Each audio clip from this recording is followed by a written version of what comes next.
Hello, it's been a few weeks since I did an update, so I thought it was probably about time I chipped in again.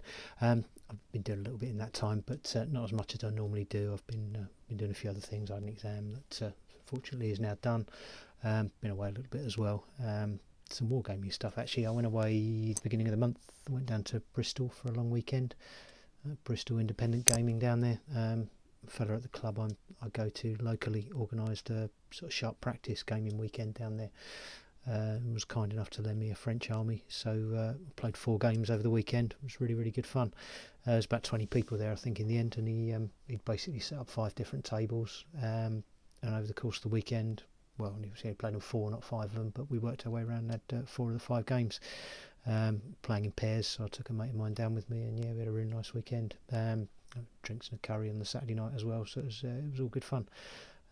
Yeah, really good game, really enjoyed it. Also last weekend before, I went up to Chalgrove near Oxford for the strongest. They call it the World Championships. It was a little bit competitive, but not overly so. Everyone was sort of everyone was very friendly and charitable, I felt. So yeah, had a good time, and again played 4 games that day as well, which was great. So yeah, been doing plenty of gaming this month, which is that, and the exam as well. The studying has bit into the painting time a little bit, but I've got a few bits and pieces done, as we'll see here. No, the other thing that was worth mentioning about the strongest day, I didn't win the World Championship. Obviously, I managed to win one of my 4 games. But I did meet Stigger the Dump was there. He took his Pictish army along, and I had a good chat with him. And I actually got drawn against him for a game in the afternoon. So we had a game in the first thing in the afternoon, which was really nice. So yeah, it was a really good day all round. Yeah, so that's the excuses out the way. That's why I've not been posting a lot of late. But since the last video, I have done these guys. Obviously, I don't think it'd take a genius to work out Napoleonic British. Planning to use them for sharp practice. A lot of you probably know already, but if you don't, they come in, or the line infantry would come in groups of 8 for sharp practice. So I've got 3 groups of 8 there, along with an officer, a sergeant, and a drummer, which can be used by an extra point, and it sort of boosts the commander's command range. I think is the main advantage. Yeah, so that's what I've been doing for the last few weeks. These are all Warlord Games figures. I bought the Waterloo box set a while ago now, and yeah, I've built a lot of the figures. The figures are okay. They're perfectly nice. There's nothing wrong with them at all, really, to be honest. Yeah, very nice. Yeah, enjoyed doing them. The only sort of slight gripe, I think I've said before, was the box didn't have any command figures in there, but they're easy enough to pick up from the website. So got a couple of boxes of those as well to go with the units, as you can see there. So yes, yeah, enjoyed doing these. Really enjoyed doing them actually. I've kind of been putting this off for a little while, these Napoleonics, because I know once I get in, it's a big job. But I think the good thing is, now I've decided I'm going to play sort of sharp practice with them rather than try and play a big battle game. I think it's kind of, hopefully I can keep it a little bit more manageable and make it work. Yeah, so let's say these are from the Waterloo period, so we've got them in the grey trousers. I did try and vary things up a little bit. I put a couple in different colour trousers and a couple of different colour blanket rolls on there just to try and vary it up a touch. Didn't go too mad with it, but yeah, just try and make them a little bit more interesting. I also did, I'm not really into modelling and converting. I don't really have the confidence to start messing around with stuff, hacking things about, but I did with these guys, very early stage. Converting. For those of you, probably a lot of you know these figures. There are some bareheaded figures in there, so I thought that there's no harm in doing that. But rather than just leave them bareheaded, I had loads of spare heads, so I cut a couple of shakos off. I took a couple of the spare heads and hacked the shakos off, and then just stuck them in their hand. It actually looks that looks pretty effective actually. I was quite pleased with that. I did get me pin vise out and drill in. You probably can't see that there, but I did drill into the hat as well, just so it looks like it's got a hole in there. So yeah, I was quite pleased with that. Just a little touch, just to vary it up a little bit, as I say. Yeah, no, really nice figures. Really enjoyed doing them. I'll perhaps put some stills up again at the end. I'm not brilliant at getting stuff in front of the camera. The lighting's a mess here. If you could see the setup I've got, you'd laugh. But yeah, it does make it difficult to move figures around in front of the camera and stuff. So yeah, I'll put some stills on at the end. But yeah, that's what we've been doing. I just had some. I'm sort of working on the British now. A friend of mine's just bought some French, so I was going to do both sides, which I will do eventually. But now he's got some French. I'll concentrate on the British really, and then we can get some games going. Yeah, so I won't go on for too much longer about that. As I say, we'll put some stills at the end. The next thing, I've just had a couple of figures come in from Foundry this morning. I had some of their sort of skirmishing light troops, which I'll work on next. Well, I'll work on. I think probably the next thing I'm going to do actually is going to be, I've got a group of Highlanders there. It may be them next. I'm dying to have a go at the tartan, and while I'm keen and enthusiastic, I ought to do it, because yeah, if I lose that enthusiasm, it will scare me off again. So I think that'll be the next thing to do, possibly. But yeah, we'll keep you posted anyway. The other thing I wanted to mention, actually, worth doing, everyone's been doing their response to On Point HQ with his 2 painting tips, or top 2 painting tips. I've been watching those with interest, picked up a few things.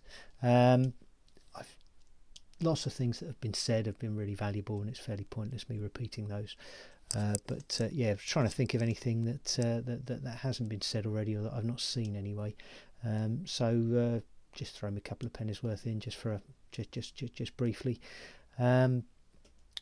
2 things that, and apologies if somebody has already mentioned these, I don't want to take, but if they have been mentioned, I've not seen it, so I'm not deliberately stealing anyone's ideas. Yeah, the 2 things that leapt out at me really are, first of all, is paint what you feel like painting. You know, as I say, I think a couple of people have talked about the importance of maintaining your enjoyment, and I think that's really important. Most people have lots of projects on the go, or lots of things they want to be doing at the same time, so you know, just paint what you want to paint at any one time. If you make yourself paint something you don't want to paint, or in my experience anyway, it becomes a chore, it takes longer, and you know, you hear about people having painter's block, and I think something like that could be a real cause of that. Whereas if you just paint what you feel like painting at the time, so you're still enjoying it, it becomes less of a chore. You'll be flitting around between different things, but you'll get it all done eventually, unless you've sort of maybe unwisely given yourself a deadline to paint an army. Then you know, what's the rush? If you take a bit of a break for a little while and come back to it later on, then in most cases there's no harm done. And if you do things that way, you will actually get more painted in the long run than if you, as I say, try and force yourself to do things that you don't want to do, and then end up getting painter's block, taking a long break because you sort of fall out of love with it, whatever it might be. So yeah, that's the first thing I think. Paint what you want to paint, and what you feel like painting at the time. As I say, I'm really into the Napoleonics at the moment. Hopefully I'll feel that way until I've at least got enough figures for a decent game of sharp practice, which is what I'm looking for. But if it starts to annoy me anywhere down the line, or I start feeling like I want to do something else, then I'd have no qualms about breaking away for a bit and coming back to it. So just a thought. The second thing, which I definitely haven't seen anyone mention, is keep a I don't do this as diligently as some people do, and as probably I should do, but it's just to keep a note of what you paint as you paint. The main reason for that really is just keep a record of the colours you're using. So if you come back to a project, or you do something similar later on, you've got a record of what colour combinations you used, what washes you used with them, whatever it may be. So you can go straight back and sort of pick up where you left off, or you know, if you want to replicate something later on. It's as I say, I'm not as diligent about that as I should be, but as I'd like to be. But it does help, particularly with, for example, with my AWI stuff. I did take a few months away from that and came back to it, and it was really helpful to be able to refer back to the notebook just to see what colours I'd used and how I'd done them. So I was able to sort of pick things straight back up again without having to mull over or test out colour schemes or whatever it might be. So I think again that's worth doing. It sounds a little bit anal, and it probably is in some ways, but it can be really helpful as well. So yeah, 2 things. The other thing I did notice, and I'd echo entirely, but it was Paul Richardson the other day was talking about listen to your body. I think that's really, really important. I've found in the past, if you spend too long sat down painting at any one time, I start getting sort of achy shoulders, and yeah, it's a combination of my age as well probably, but nonetheless, listen to your body when you start getting in that stage. You want to get up, move around a bit, do a few stretches maybe, I've sort of given myself frozen shoulder in the past, which isn't a lot of fun. So yeah, I'm very careful of that nowadays as well. So yeah, that's all really in terms of top tips. Nothing particularly revolutionary, but hopefully useful to somebody. The only other thing, the last thing I want to do is just a little question really. I think I've probably worked out the answer, but nonetheless it would be helpful if somebody there could confirm, and I imagine lots of people who watch this will know the answer without even having to think about it. I was painting up some French a little while ago. I did show these off a few weeks ago. It's just about the colour of the cartridge pouches on the back. I've seen voltigeurs figures have white covers on the cartridge packs, so I'm thinking that one might be right, but I did the same with the line troops, and some of the things I've seen around, I'm beginning to think that's probably actually wrong, and that should be black, and maybe it's just the voltigeurs that had the white covers. It's easy enough to remedy, so if anyone can tell me, that would be really helpful, because if I need to fix that, that's I can do very easily. Obviously I'm going to have a lot more of these to paint over time, so if I get it right now, then I won't have to go and correct loads. There'll just be a few at this stage, so that'd be really useful. So if anyone knows the answer to that, really appreciate you passing that on. While you're at it as well, if you could also tell me what the Grenadiers had. I'm assuming they probably had black, same as the line, if I'm right about that, but if anyone knows, again, that would be really, really useful. As I say, if anyone knows, I'm sure there's lots of people that do, so yeah, be really grateful if you could pass that on. Yeah, so that's about it really, I think. A bit longer than usual this video, but I had a couple of things to cover, so hopefully I haven't bored anybody. But as I say, if you're still with me, I'll put a couple of stills for these guys on at the end, and hopefully speak to you again soon. But aside from that, just thanks for watching, subscribing, everything else. Thanks for all your comments, and yeah, thanks again for making your videos as well. I'm really enjoying those at the moment. There's a lot of great Napoleonic stuff going on at the moment, which is really quite inspirational. A few people seem to be starting out on the project as well, which is really nice. So it's good to see how other people are tackling things, and yeah, getting a lot of ideas, which is really great.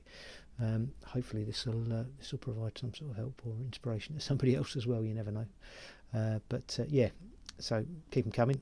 Really enjoying them. So I'll sign out there. All the best. Thank you very much, and speak to you again soon. Take care. Bye bye.